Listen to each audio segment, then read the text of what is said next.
اتنا خطرناک ہے، جو سماج کے لیے انتہائی دشوار ترین ہے۔ یہ سیریل کی نحوستیں، یہ سیریل کی لعنتیں ٹی وی کے ذریعے سے تمہارے گھر کے اندر آ رہی ہے، یہ فلموں کی لعنتیں ٹی وی کے ذریعے سے تمہارے گھروں کے اندر آ رہی ہے۔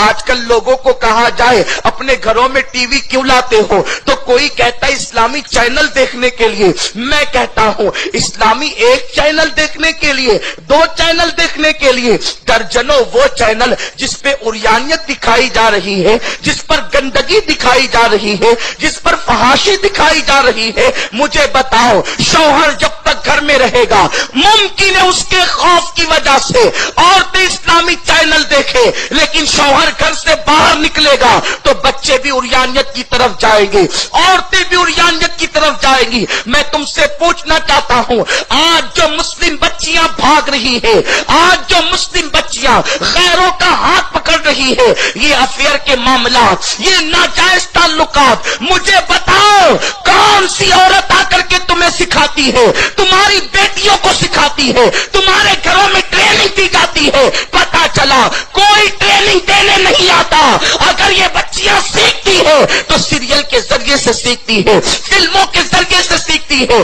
1-2 چینل کی وجہ سے گھر میں ٹی وی لا کر کے تم اپنے لیے قیامت بپا کر رہے ہو، تم اپنے گھر کو جہنم کا ایندھن بنا رہے ہو۔ مجھے بھی گھر میں لانے کا بڑا شوق ہے، لیکن ٹی وی گھر میں لانے والوں اور سیریل کے دروازے کھولنے والوں، تم گویا کہ اپنی عورتوں کے لیے ناجائز راہوں کو ہموار کر رہے ہو، اپنی بیٹیوں کو آوارگی کا رستہ دکھا رہے ہو۔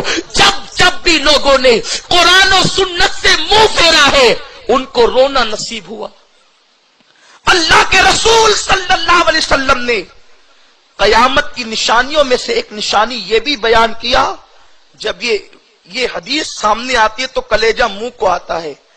آقا فرماتے قیامت کی نشانیوں میں سے ایک نشانی یہ ہے کہ اکثر بچے ان کے باپوں کے نہیں ہوں گے، وہ کسی اور کے ہوں گے۔ زنا اتنی کثرت سے ہوگا کہ بچوں کی اکثریت ناجائز ہوگی۔ آج آپ اس کو بھی دیکھ لیں، اور میری زبان حیا اس بات کی اجازت نہیں دیتی کہ میں ان الفاظ کو اپنے الفاظ میں تشریح کر کے آپ کے سامنے پیش کروں۔ اہل خیرت پر آیا ہے، اہل شعور جانتے ہیں، دانشوروں کے سامنے یہ منظر موجود ہے کہ اللہ اکبر، زنا کتنی کثرت سے ہو رہا ہے، زنا کو کتنا عام کر دیا گیا ہے، اور اس کا سب سے بڑا سبب گھروں میں سیریل ہے۔ سیریل کے مناظر وہ ہیں کہ بچیوں کو باضابطہ طور پر ٹریننگ دی جاتی ہے۔ میرے پیارے آقا علیہ السلام کے پیارے دیوانوں، ظاہر میں ہم نے اپنے حلیے کو دیندار بنایا، ہم نے ظاہر میں اپنے آپ کو تبدیل کیا۔ اللہ اکبر، اللہ اکبر۔ میرے پیارے آقا علیہ السلام کے پیارے دیوانوں، دلوں سے خشیت ربانی ختم ہو گئی، دلوں سے خوف خدا ختم ہو گیا۔ اب جب پکنک پر جاتے ہیں تو زنا کا پلان لے کر کے جاتے ہیں، عیاشی کا ماحول لے کر کے جاتے ہیں، برائی کے اڈوں کو آباد کرنے کے لیے لے کر جاتے ہیں۔ میرے پیارے آقا علیہ السلام کے پیارے دیوانوں، اللہ کے حبیب کے فرمان کا مفہوم ہے، میرے آقا نے ارشاد فرمایا بعض گناہ ایسے ہیں جن کی سزا اللہ دے یا نہ دے مولا کبھی معاف کرتا ہے، کبھی سزا دیتا ہے۔ بعض گناہ ایسے ہیں جن کی سزا دنیا میں دیتا ہے اور آخرت میں بچا لیتا ہے۔ بعض گناہ ایسے ہیں جن کی سزا دنیا میں بھی دیتا ہے، آخرت میں بھی دیتا ہے، لیکن کچھ گناہ ایسے ہیں جن کی سزا دنیا اور آخرت میں ملتی ہے، اور اس کی سزا نسلوں تک اللہ دیتا ہی رہتا ہے۔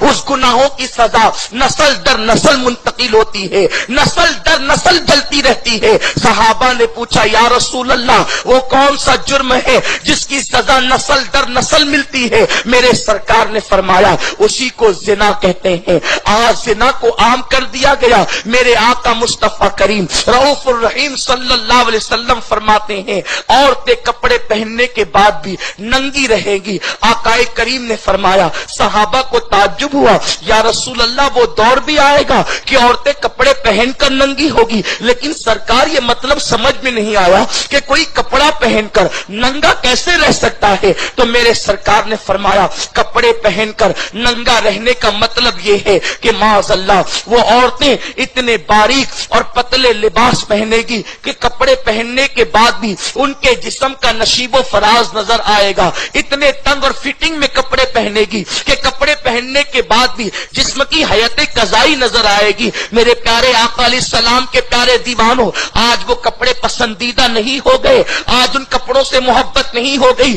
آج ہر آدمی چاہتا ہے کہ میری بیوی کی عزت محفوظ رہے، میری بیٹی کی عزت محفوظ رہے، میری بہن کی عزت محفوظ رہے، سب کو عزت محفوظ رکھنے کا خیال ہے، لیکن ہیرو ہیروئن کے انداز میں کپڑے تو ہم ہی خرید کر لاتے ہیں۔ کیا تمہیں پتا نہیں آج ہاف آستین کے کپڑے، آدھی آستین کے کپڑے شوق سے پہنے جاتے ہیں، دیور کے سامنے وہی ہاف آستین، بھائی چچا زاد بھائی کے سامنے وہی ہاف آستین، بلکہ سگے بھائی کے سامنے وہی ہاف آستین، جیٹ کے سامنے وہی ہاف آستین۔ فقہا فرماتے ہیں، فقہائے احناف کا یہ فتویٰ ہے کہ ایک بچی اگر جوان ہو گئی ہو تو وہ اپنی ماں کے سامنے کوہنی کے اوپر کا حصہ بلا عذر شرعی کھول نہیں سکتی، اگر اس نے کھول دیا تو یہ مانتے ہو جس نبی کے کہنے پر اسلام کو حق مانتے ہو اسی رسول کا فرمان ہے، تم جیسا کرو گے تمہارے ساتھ بھی ویسا ہی کیا جائے گا۔ دوسرے کی بہن کو بائک پر لے کر پارک میں جانے والے، دوسرے کی بیٹی کے ہاتھ پکڑ کر اس کی عصمت کا سودا کرنے والے، لاج میں کسی کی عصمت کو تار تار کرتے ہوئے مسکرانے والے، جب تو یہ کر رہا ہوگا تو تیرا گھر بھی محفوظ نہیں رہے گا، اس لیے کہ سورج مشرق کی بجائے مغرب سے نکل سکتا ہے، کائنات کا نظام بدل سکتا ہے، نبی کا فرمان غلط نہیں ہو سکتا۔ اگر تم چاہتے ہو تمہاری بیٹیوں کی عزت محفوظ رہے، تمہاری بہنوں کی عزت محفوظ رہے، اگر آج سے پہلے یہ خطا ہو گئی ہے تو سچے دل سے توبہ کر لو، توبہ کرنے والوں کو معاف کر دیا جاتا ہے، اور اگر توبہ نہیں کیے یہی کرتے رہے ایک دن اس فقیر قادری کے جملوں کو تم ضرور یاد کرو گے۔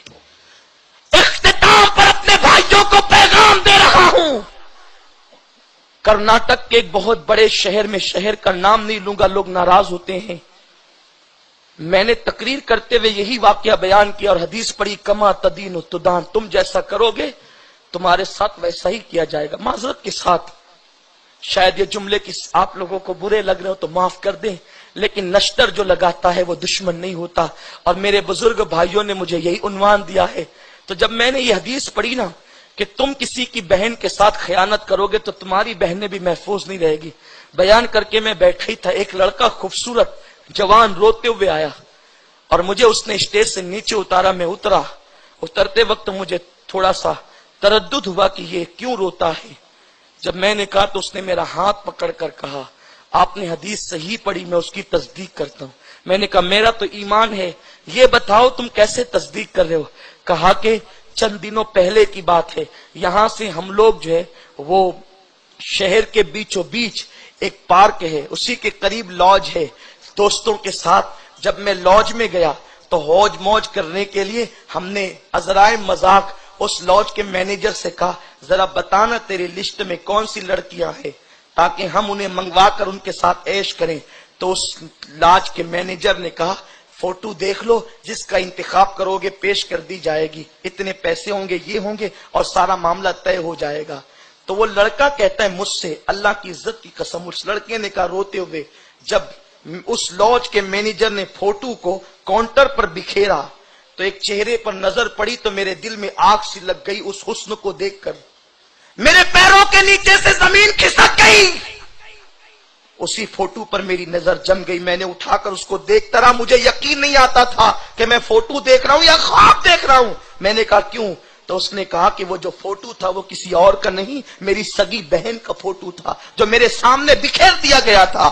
یہ صورتحال ہے اے امت کے نوجوانوں، آج افریقہ کی سرزمین پر حالات یہ ہیں کہ مسلمانوں کو قتل کر کے ان کی لاش کو بھون بھون کر کفار کھا رہے ہیں۔ سیریا کا حال یہ ہے، مزارات اولیاء کو شہید کیا جا رہا ہے، مسلم نوجوانوں کو کفن تک میسر نہیں۔ ہندوستان کے مسلمانوں، تم کس دن بیدار ہوں گے؟ تمہاری آنکھیں کب کھلے گی؟ کیا جوانی اس کے لیے تھی جو تم کر رہے ہو، یا جوانی اس کے لیے تھی جو محمد بن قاسم نے کیا، جو طارق بن زیاد نے کیا، جو علی اکبر نے کیا؟ جوانی عیاشی کے لیے نہیں ہے، جوانی راتوں کو مسلح پر